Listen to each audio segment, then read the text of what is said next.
Hey everybody, welcome back to Sounds Like a Drum, Kane's independent media production, Cymbal Sounds series. We are here today talking about taking cymbals we have and turning everything about them upside down.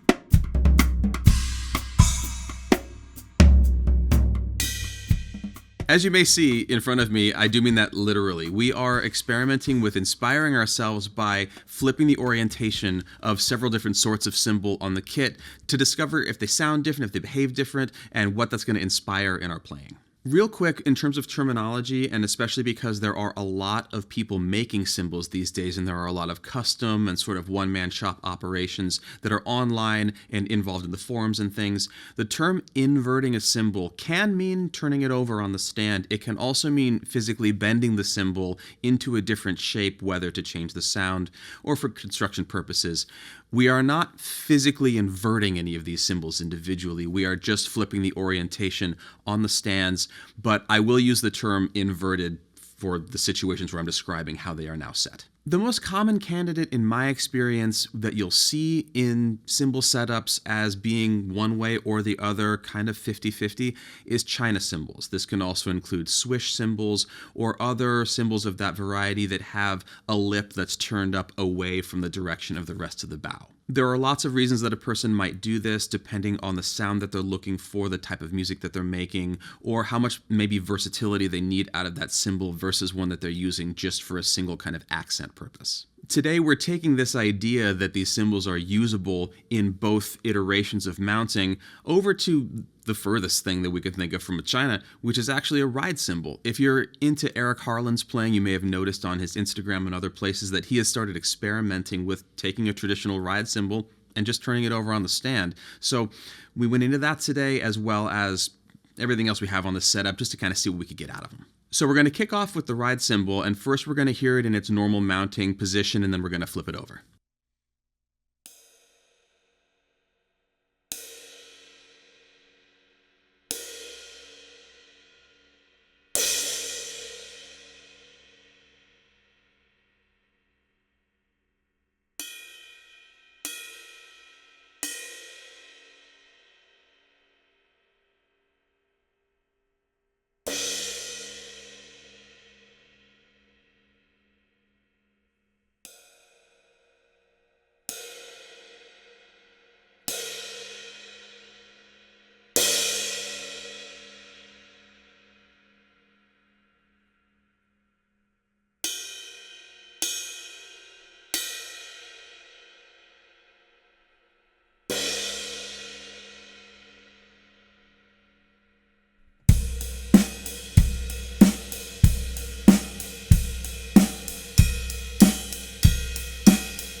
Now, there's a fair amount to talk about here, but we're going to move through it fairly quickly. The first thing that I noticed is that the feel of playing on it is quite different because the weight distribution is sort of upside down now. The feel of the edge at the bottom being turned toward me is much more crashable.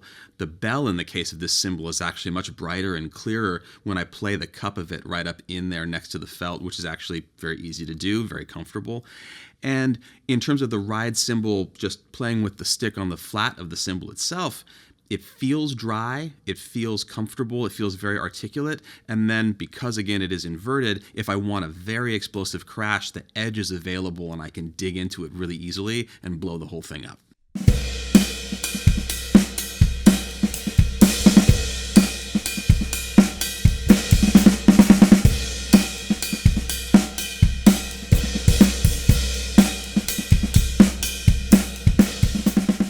Next up, we're going to do the same thing with our little 14-inch K China.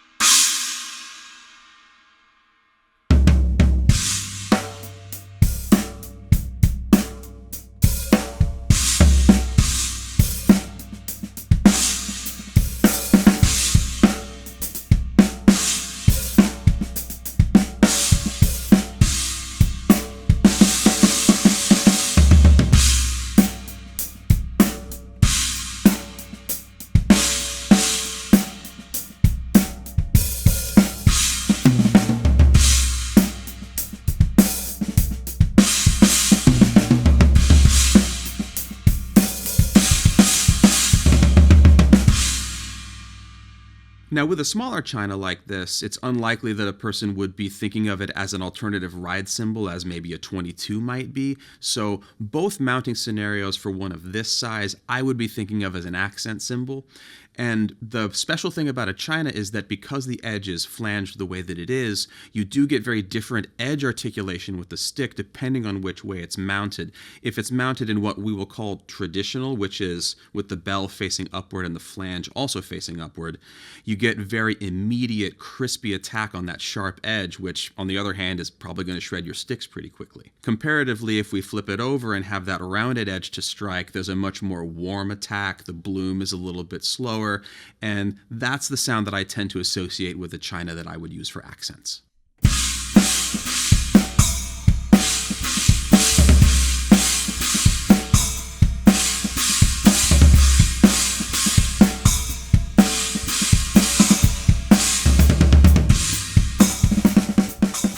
Finally, we're coming around to our brilliant 8-inch splash cymbal.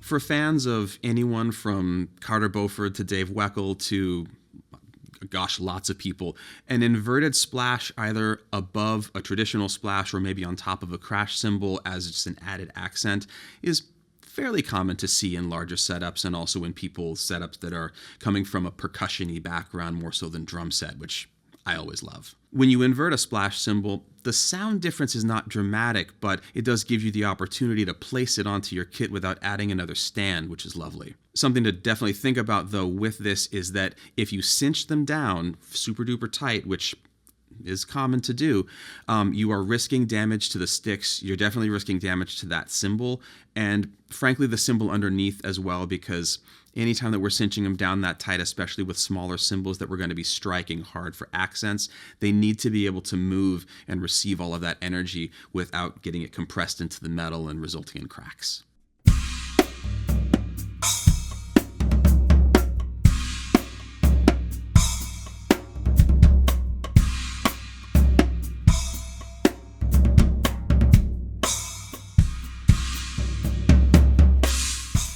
It is super important also for us to talk about the perils and hazards that are possible with experimenting with these kinds of setups for your cymbals. Whether we're talking about, again, cinching them down super tight or even not, anytime that we are playing on the edge of a cymbal, whether it's the ride cymbal upside down or a china in what some would consider the traditional mounting as it is right now, you're hitting the cymbal on a sharp edge, and that's going to give a lot of energy to that little spot as opposed to it being able to move when you're playing sort of on the flat of it.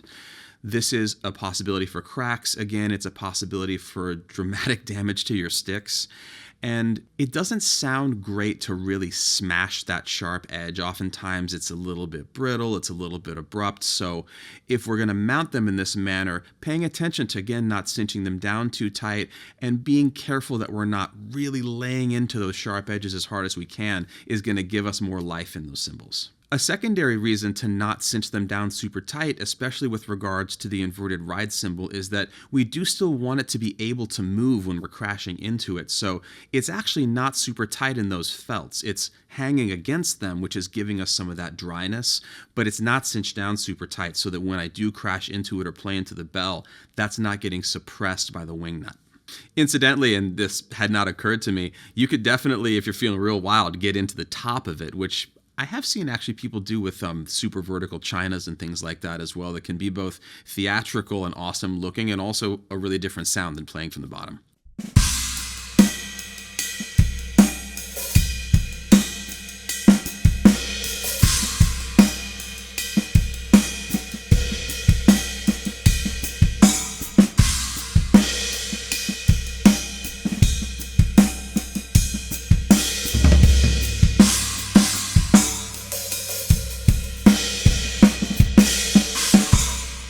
Today's experiments fall in line with a sort of ethos that we really care about here, which is to start with the things that you already have and see what you can do to find new sounds, new inspiration, and new simple and safe experiments that don't involve spending money or getting into having to shop and spend time looking for new things. There's a lot of stuff inside of each one of these cymbals, and every time we sit down and think to ourselves, what can we do with these ingredients?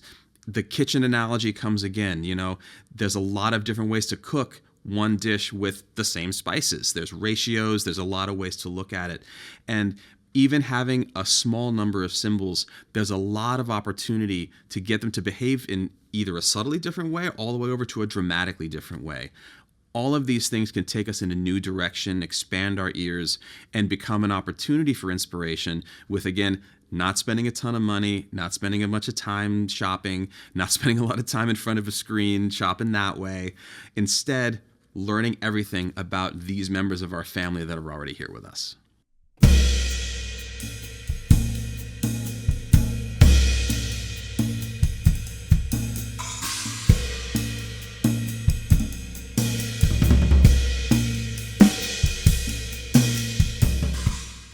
All right, that about wraps it up for today. Thanks for coming with us on this cymbal adventure. We have lots more cymbal ideas coming up we're super excited about. And we would love to know about your experiences with taking a cymbal, not drilling holes in it or anything, but just finding a way to integrate it into your setup that gave it new life for you, whether it's inverting it, putting it up higher, putting it upside down, whatever it is.